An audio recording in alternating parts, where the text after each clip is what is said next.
One of my favorite things to say is that you should create a career that creates opportunities for you. So each move that you make opens up another door, a window, another avenue that you're able to go into. So when you're ready to make moves, you're not starting at ground zero and feeling hopeless again. I always say, like, we think in 2 year increments. You can have like a 5 to 10 year to kind of anchor your actions every day. But again, that can change. That may be your step one. How can you take your existing body of work and find a way to innovate it and add your stamp on it to make it more yours?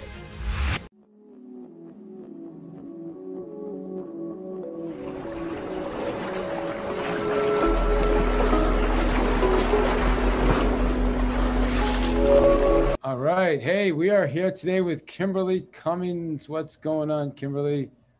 And how are you, David? I'm so happy to be here. Yeah, definitely. It's an honor. We appreciate you being here. And man, we're just going to have a really cool conversation on a very current, important topic today, you know? Indeed. Yes, ma'am.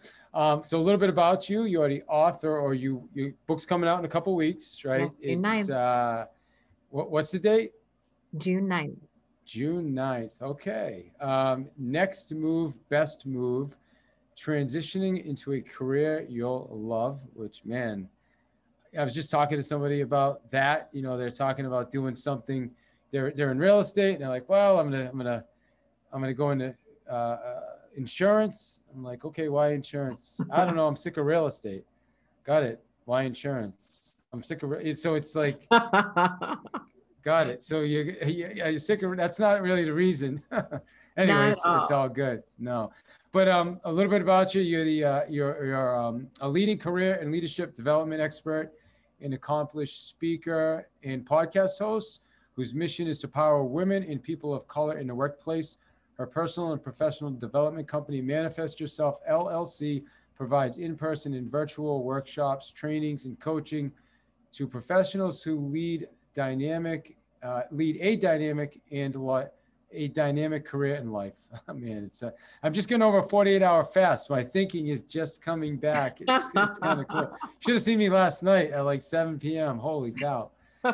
Kimberly has had the opportunity to speak and create workshops for many organizations, including the New Jersey Conference for Women, Elevate Network, Urban League, Princeton University, and National Sales Network, South by SXSW, among Southwest. others. South by Southwest. All right, I guess I'm supposed to know that. Not And a she's also problem. on the board of directors for the Power of Teens organization. Next move, best move, transitioning into a career you love is her first book. Again, coming June 9th. And you can find her online at KimberlyCummins.com and ManifestYourself.com, as well as LinkedIn, Facebook, Twitter, Instagram, and Goodreads. Yes, the Wow, whole bio right there, the whole thing. the whole thing. I'm getting better. I'm reading the whole thing now. Well, thanks for joining us today. Let's start off first talking about your book. Okay. Okay, so next move, best. Talk to us about that? What's the premise behind that book? So this book is the way I've been working with clients for over 10 years now, really helping them understand like where they are, what are they doing, taking stock of their experiences, their skills, their brand, the relationship they have in order to build a 2 year career strategy. Not to kind of shout out your friend, but we want to make sure people have better answers and they're not recycling the bad jobs and going back into a new environment and hoping that is better and it ends up not being better. I make the joke with my clients all the time that you can't recycle jobs like old boyfriends and girlfriends. And you don't understand why you dated the same person again and again and again. So we need to kind of hit the pause, do an assessment, and really figure out what your next move should be. And it doesn't have to be as drastic as moving from one industry to another. It could be graduating from college, of course. It could be moving into a leadership role, either at your company or another company. Of course, the big industry switches, but it could also just be a mindset of like, I'm tired of being an employee and just working to work. And I really and truly want to have a career that I love. How does somebody go about, because this was kind of one of the conversations we got into, and I suggested, well, why not spend some time journaling, writing, thinking what you're passionate about? But well, I mean, how does somebody figure that out? I mean, it took me a long time. I didn't figure it out overnight. I'm doing what I love now, but it took me, 51 years to start really doing what I love doing. Not that I hated everything I did before, but Of course, of as course. yeah. I So think things what change would over you time. say? So things change over That's time. I true. think we can't just sit down and journal today and say this is where we're going to be in 10 years. That's why in my Mm, book, I always say, like, we think in 2-year increments. You can have like a 5 to 10 year to kind of anchor your actions every day. But again, that can change. So I have my clients, of course, think about where they'd like to be. But I also do some exercises to take stock of where they've been and what have they liked doing? What have they not liked doing? What are their strengths? What are their weaknesses? What are the things that they'd really like to be doing every single day but don't have a chance to? And then how mm. can you layer on doing some research, like speaking to people in the field, cultivating networks, mentors, sponsors, teachers, the whole nine, to make sure that when they do make a move, they're much more informed versus just taking a stab in the dark and applying like many people do every single day with not really any inside information. Yeah. Just, I mean, how common is it for someone to say, well, I'm kind of sick of what I'm doing, so I'll do something else thinking it's going to be somehow so much better? Or and this person's not someone that jumps job to job. You're talking about someone who's been in a career for over 10 years. Yeah. No, I think it is. Sometimes we get bored, right? You're in your job doing the same thing in the same company, doing it in the same way. And many companies, they don't have a performance process that's helps you kind of move through or have a career path. You find yourself just working and you could get tired of it. It doesn't take 10 years. It Mm. could take for some people, it could take 1, it could take 2, 3 years. And so the process that I bring people through really helps you kind of take control of yourself and your own career and figure out when is the next time for you to move and kind of work with a plan. So it's a 2-year career strategy, but we focus on moving in 6-month increments in order to get to that 2-year goal. Mm. That's cool. So could you give us a couple examples of how someone would figure out what a 6-month increment looked like? Sure. So the way I break it down is, of course, getting clear on your long term strategy. You kind of have to have that 5 to 10 year, like the anchor, because Mm. without that, you can't really determine if what's really logical within 2 years, right? You kind of have to know, like, what is that 5 to 10, what is 2 years, what's reasonable. So let's say we have someone who is a manager on a team, not a people leader, but their goal is really to become a VP. So it's probably going to be hard to move from a manager to a VP, but they could probably move from a manager to, let's say, a director in 2 years. So the first thing I have my clients always ask your manager, what do they need to see from you in order for you to make your next move? Mm. Especially if you've been someone who's kind of flying under the radar, you're an introvert who's just working every single day. Get clear on what is the thing that they need to see from you, um, and understand, are you there and they just don't know it? Or is there truly a gap? And the 6-month increments are really the gap. So maybe you're someone who's an order taker, and you've never really innovated on an idea. In the next 6 months, that may be your step one. How can you take your existing body of work and find a way to innovate it and add your stamp on it to make it more yours? Mm. Just lost my video. Um, okay, so as far as one of the questions you had sent, or I asked you a few things that we should, for a few questions, and one of them you had asked, you mentioned um, sometimes this book is for people that feel it's too late to maybe change their trajectory of their career, and also some people that feel like helpless in their or hopeless in their job. Mhm. Yeah, definitely. I think many times when you're working for the sake of working, many of us, like, you need a job, right? There's not too many people who are independently wealthy and don't have to work. And after you've been trying different jobs, trying to advocate for yourself, you can start to feel a little hopeless. One of the stories I tell about myself is that early on in my career, I was killing myself at this job as a career counselor. I loved the work, loved the people. And I was doing every single thing that I could do to make sure that I was learning as much as possible, contributing as much as possible. I served on boards, I presented at conferences, I did all the things that I loved it. And year over year, I was a high performer in the office. So year one, things went amazing. I got the full performance increase and I did really great. I asked what I needed to get to the next level. The next year, I did it. I reached the goals. I did all the things. And my leader came back to me at that time and said, I think you could have further exceeded your goals. meaning that I exceeded them, but in their eyes, I should have further exceeded them. And I remember going back to my office, like, I am busting my butt here.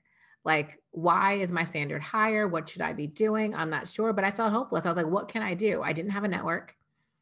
I didn't know how to, I'd never really been in a position where I wanted to build a career versus just have another job. I knew I wanted to stay in that industry.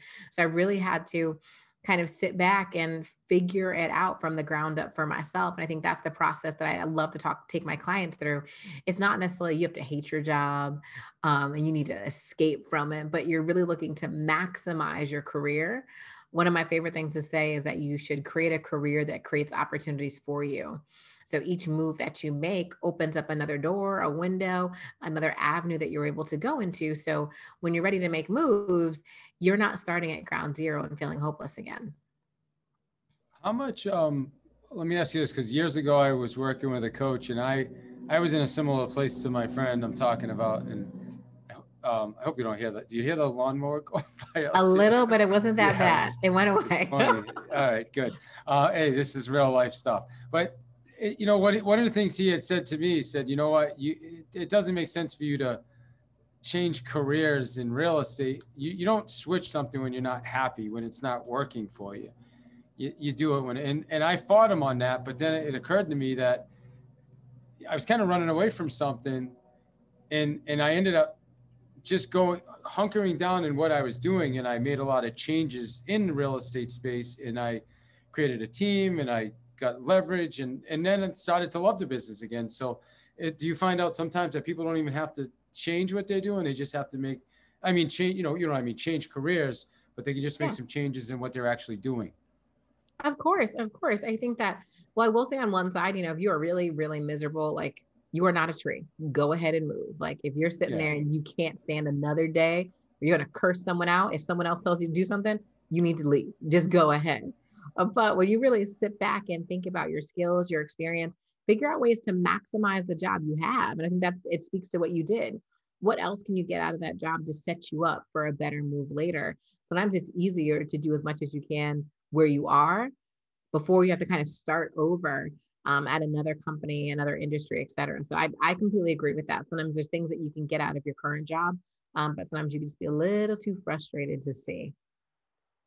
I think what I'm going to do is I'm going to get your book for this person, and that's going to be a gift to them because I love giving away books. So I I think this is a appreciate perfect that. time with this conversation. So your mission now is to empower women Mhm. and people of color. Talk Yes. to us about that. Yeah. So my little stick that I always say is I help women and people of color navigate the world of work, make more money, and position themselves as leaders. I think so many times in minority communities, there is this notion of just, putting your head down and work. Like my dad is a veteran. He served, obviously. Then he was the postmaster general for the state of Connecticut. And in most of his jobs, he's always worked his way up from the bottom Mm. at all times. There's this notion like, you just work. You do. He told me like, you do good work, Kimmy. Just keep on doing it. Like he said, stay on the horse, just go straight, and everything's gonna be okay. But in the world of work, there's more games now that you've got to play. You can't always, you don't always need to start at the bottom when you have skills. And there's things that you can do to position yourself. And sometimes you can get looked over if your head's just straight down. And a lot of times in minority communities, and especially when I worked in higher education, first gen students who haven't had to navigate some of these corporate environments, I'm really passionate about giving people not only just hope, but the strategies to do some of those things. Because it's like a secret society. Sometimes once you get in, you understand how to navigate the organizations. Like, oh my gosh, I wish I'd known this 3, 4, 5 years ago. I would have been 10 times further if I didn't get myself in that situation years ago where I felt hopeless and I had someone there earlier on to help me navigate. So I become very passionate about helping others kind of figure that, especially women and people of color. Mm. And how I guess how do you start with that? Like how do you do that?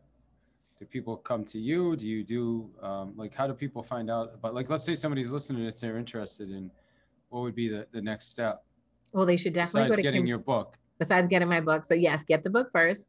And if you go to KimberlyBcummings.com, you can find everything. If you want to work with me one-on-one, I have group courses, the whole nine there. But I really built my career, my business, a lot of it through speaking. So going into organizations and teaching workshops, hosting trainings. That's what my company Manifest Yourself does.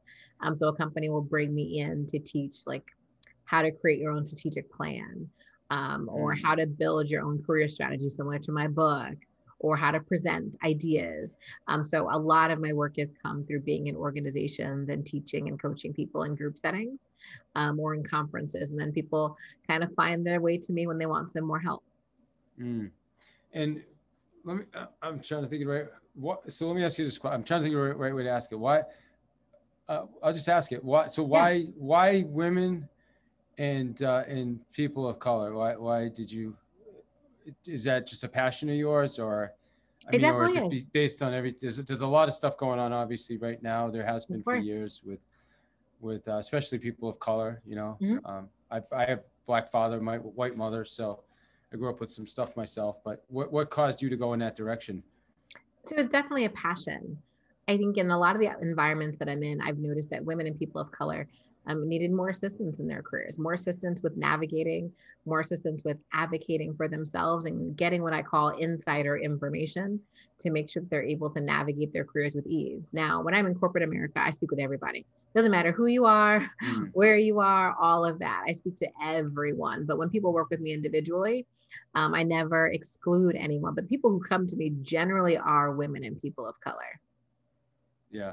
Do you think it's balanced, or does it lean, like opportunities lean more towards different directions, or do you think it's starting to balance out? I guess is probably a better question. You're asking the tough questions here today. I think every organization is different. And I think that until we understand that there is always bias, everyone has bias, it's hard to really determine, is it balanced? In most organizations, it's not. I also worked in talent acquisition in an organization and work with talent acquisition leaders all the time. Most of the time when you get into the data and you look at who's getting promoted, who's not getting promoted, you look at who's applying to jobs versus who makes it to interviews, a lot of times it's not. It is absolutely not balanced. But when you find out that it's not, it's up to organizations to kind of make the changes, make the training, advocate for changes to be made. It's also on the candidates to make sure they're advocating for themselves, especially when you're internal, looking for internal promotions, making sure that you're positioning yourself and able to have some of those tough conversations. And I always tell people, if it's not working out, it may be time for you to leave if it really is just a situation that's not healthy for you to be in. What would you say has been the biggest challenge that for you and what you do in your business, and how did you overcome that? In my business, so non-career related. And well, use your career if you want. I kind of put them together. Your business, your career. I guess I kind of put together in the same bucket. But you can separate them if you want. I'll put them back together for you. I think in my career, I've always felt like a team of a loner, because I'm someone who is, I guess, a striver is a way to put it. So I'm a striver, like I'm always looking for the next. Yeah. Always like, what is the next thing? How can I get to the next thing?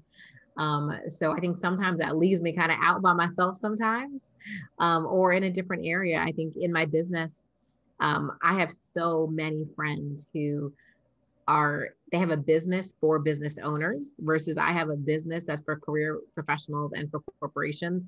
So again, sometimes I feel a little lonely out in the streets when it comes to like my career and entrepreneurship. So one of my challenges is always creating community so I can stay motivated, stay inspired, and help myself kind of continue to push, but not get burnt out, because it gets lonely out here sometimes. Yeah, you have to surround yourself with like-minded people and people that can push you. How do you do that? What are some of the ways you do that? I force myself to network. I force myself. The way I explain it is similar to like when I was dating. I used to have this little kind of test that I gave myself back, pre-COVID, when people went outside, those days, I used to take myself out to dinner, and I'd sit at the bar and I refused to take my phone out. I was like, you will not take your phone out this entire time.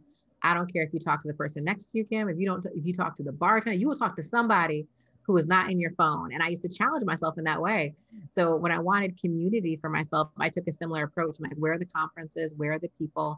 And I would travel by myself. So if something wasn't happening in my city, I've been to Seattle, LA, San Diego. I was just in Miami recently, Atlanta. I'm not afraid to go and cultivate community in the way that I need it. My husband always jokes, he's like, people would think you have no friends because I don't really hang out with people day to day, but I'll be on the phone with people who are all over. He's like, you have friends in every single city. And I was like, not every city, but I meet people where I meet them. Most of the time that's conferences. That's cool. Are you on Clubhouse?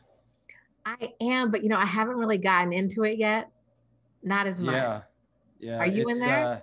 Oh yeah, I'm in there big time. Yeah, it can be super addicting.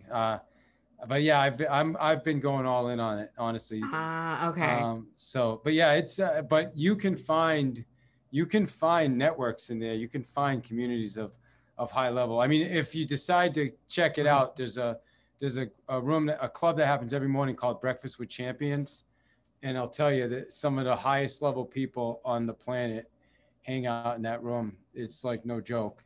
It's pretty awesome. Breakfast What with time is that Champions. one? It starts at 5 a.m. and it goes all the way to 11. So it's at 5 a.m. Eastern. So it's what is that? 6 hours every morning, 5 to 11. And they do segments. So there's like either 60 or 30-minute segments. So it's always changing up, different people, different presenters, like Tim Story in there. Typically, I don't know if you know what Tim Story is. He's amazing. Grant Cardone pops, all kinds of just high level people, newscasters. We had one of the ladies from CBS News was in last week. We've had Andrew Yang popped in. Okay. I mean, it's just crazy some of the people that pop in sometimes. It's pretty awesome. But yeah, so anyway, if you need, you're in already, I'll send you an invite. But if you go in there, definitely. Well, if you're in, you don't need an invite. I'm in. I'm like, I got to go find the room. I feel like I listen, but when I don't really say anything in there, there's something about, I like this, like right now we're on Zoom, I could see your face. Yeah. I like this. I like networking in person. I like Zoom where I can see the people. There's something about when I can't see anybody, even on Instagram Live and Facebook Live. I've never really liked that stuff because I want to see. I need to get over my fear. That's something I haven't. I will travel somewhere and see a stranger in a random city, but I haven't gotten into like the live streaming or Clubhouse. But I'm going to take that as a challenge, and I'm going to be on there tomorrow morning. It takes getting used to, because you don't get the feedback. You can't see. There's no, you're not getting that like expression or it's wild. But you get it's but you can pick up the authenticity. I mean, you start to, the more you do it, it's awesome. Yeah, I hope I do see you. Say hello to me. Yes, indeed. Who is your let me ask you, who would you say is your who's your hero and why? I know these are some different questions than you probably intended to answer today. No, I like that. In life or in yeah. Who would be the person you'd want to meet and spend some time with and interview? Yeah, or you don't have to interview him, just hang out with, and why would you pick that person? Oh gosh, there's so many people. I think there's like the obvious ones, right? Like I would obviously want to talk to like Oprah, Beyonce, like folks like that. I would love to spend time with. Well, why Oprah then? Because a lot of people say Oprah. I heard something from Oprah a couple of weeks ago that shifted my thinking when she talked about being intentional and being, the way she said it was that she talked about belief, and you may have heard this, and she said that if there's any, like even the littlest bit of doubt, like you could be 99.999%, but if there's that 1% of doubt, you're not going to make it. And that just had such a impact. I think it's such a, and she said it probably a lot more eloquently than me. But that's what I took from it. Like, wow, there can be zero doubt, zero. I thought that was one of the most powerful things I've ever heard. Zero doubt. So if there's zero doubt, I think 100% it would be Oprah Winfrey. And I would want to have a conversation about innovation with her. She has always been able to she finds her lane and she stays in it. It's like no one else matters. But she's also innovative. I just want to see how she sees the world, what she thinks about, what she thinks is the future, because she always has the next thing that works perfectly for her lane. So what does she take in that inspires her, even though she's inspiring the world? Yeah, that's amazing. How do you know Tim's story? Have you read his book, Yes. The Miracle Mentality? Yes. He's It was awesome. alone. He's my coach. I actually get to coach with him Ah, personally. oh, Yeah, it's a that's gotta huge be gift. So amazing. he's friends with Oprah, which is pretty wild. So a lot of All people, but right. I haven't met Oprah yet, and and I'm just saying. his thought process is, if you want to meet Oprah, you got to kind of figure that out on your own, Oh, I'm you know. sure. I'm Yeah, and sure. he's awesome.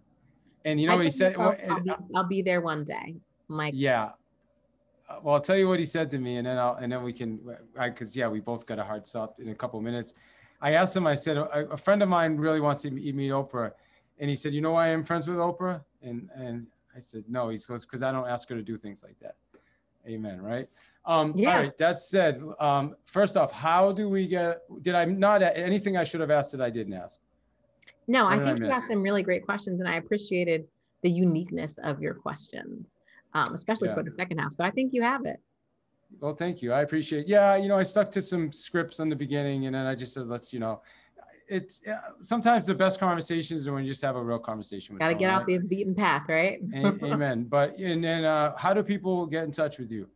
So you can find me on basically any social media network with Kim B. Cummings.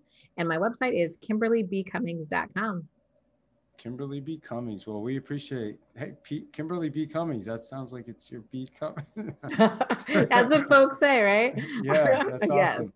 All right. Well, nice to meet you. And yeah, hopefully I'll see you in Clubhouse and say hello, and we'll see you in the Breakfast with Champions room. Thank you for I'll your see you time. tomorrow. All right. All Have a right. good Awesome. one. All right. You too. Bye-bye.